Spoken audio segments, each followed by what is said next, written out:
कौन थे वो लड़के जो पीछे से आए और चंद्रशेखर रावण पर हमला करके चलते बने? जो भी यूपी में बीजेपी का विरोध करेगा या जेल होगी या प्रभु से मेल होगी। जो पाला बदलकर बीजेपी की भाषा बोलता है वो वाई श्रेणी की सुरक्षा पाता है। लंबी है लिस्ट। विरोधी दलों के नेताओं को सरकार प्रोटेक्शन क्यों नहीं देती? अमेरिका से पढ़ाई की ख्वाहिश दलित हितों के लिए सियासत में आए शेर की तरह दहाड़ते हैं। आखिर चंद्रशेखर रावण से किसकी और क्यों दुश्मनी है?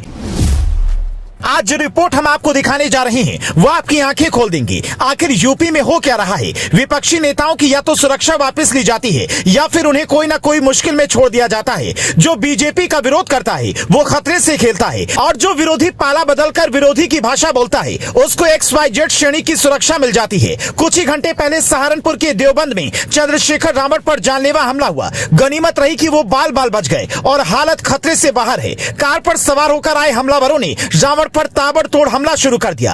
हमले में चंद्रशेखर रावण बाल बाल बच गए। चंद्रशेखर आजाद रावण का जन्म 30 दिसंबर साल 1986 में सहारनपुर के घटकौली गांव में हुआ था। उनके पिता गोवर्धन दास सरकारी स्कूल में टीचर थे। मां कमलेश देवी हाउसवाइफ हैं। चंद्रशेखर आजाद 5 भाई बहन हैं। चंद्रशेखर आजाद ने देहरादून से लॉ की पढ़ाई की है। चंद्रशेखर आगे की पढ़ाई के लिए अमेरिका जाना चाह रहे थे, लेकिन सहारनपुर के एक अस्पताल में पिता के इलाज के दौरान दलितों पर हुए अत्याचार को देखते हुए वो समाज सेवी बन गए। चंद्रशेखर सबसे पहले साल 2017 में चर्चा में आए जब जातीय कलेश के आरोप में भीम आर्मी के मुख्य कर्ता धर्ता चंद्रशेखर को जेल जाना पड़ा। चंद्रशेखर भीम आर्मी नाम की एक पार्टी चलाते हैं जो दलित शब्द लिखने के खिलाफ है। वो दलितों और पिछड़ों की लड़ाई लड़ते हैं और हमेशा दबे कुचले लोगों की आवाज उठाते हैं। दिल्ली में किसान आंदोलन हो या जेएनयू में छात्रों का आंदोलन या दिल्ली यूनिवर्सिटी में छात्रों के साथ बदसलूकी का मामला, हर वक्त एक हाथ में संविधान और दूसरे हाथ में बाबा साहेब की तस्वीर रखते हैं और आंदोलन करते हैं। साल 2018 में जब चंद्रशेखर रावण की जेल से रिहाई हुई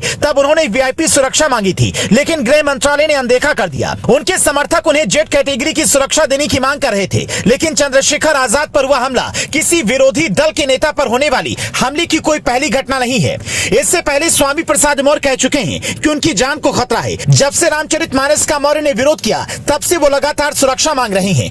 जब तक बीजेपी के साथ थे तब तक उनकी सुरक्षा थी, बीजेपी छोड़ते ही सुरक्षा चली गई। इसी तरह जब तक ओम प्रकाश राजभर अखिलेश यादव के साथ थे तब तक उन्हें सुरक्षा नहीं मिली थी, लेकिन जैसे ही राजभर 2-3 बार योगी से मिले और दिल्ली में अमित शाह से मिलकर बीजेपी की जुबान बोलने लगे, फौरन वाई कैटेगरी की सुरक्षा मिल गई।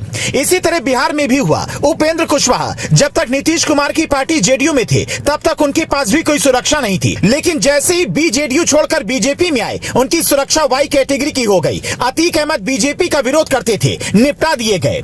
अब जरा इस खबर पर नजर डालिए। यूपी के आजमगढ़ में सरेआम बीएसपी नेता की बुलेट से हत्या कर दी गई। ये सिर्फ संयोग नहीं हो सकता, तो क्या इसके पीछे कोई प्रयोग है? पुलिसिया एक्शन और सरकार को इसका जवाब देना चाहिए, क्योंकि इससे अविश्वास का माहौल बन रहा है। योगी आदित्यनाथ दावा करते हैं उनके राज में लॉ एंड ऑर्डर के मामले में जीरो टॉलरेंस है, फिर ऐसी घटनाएं सरकार की साख पर ही सवाल खड़ा करती हैं।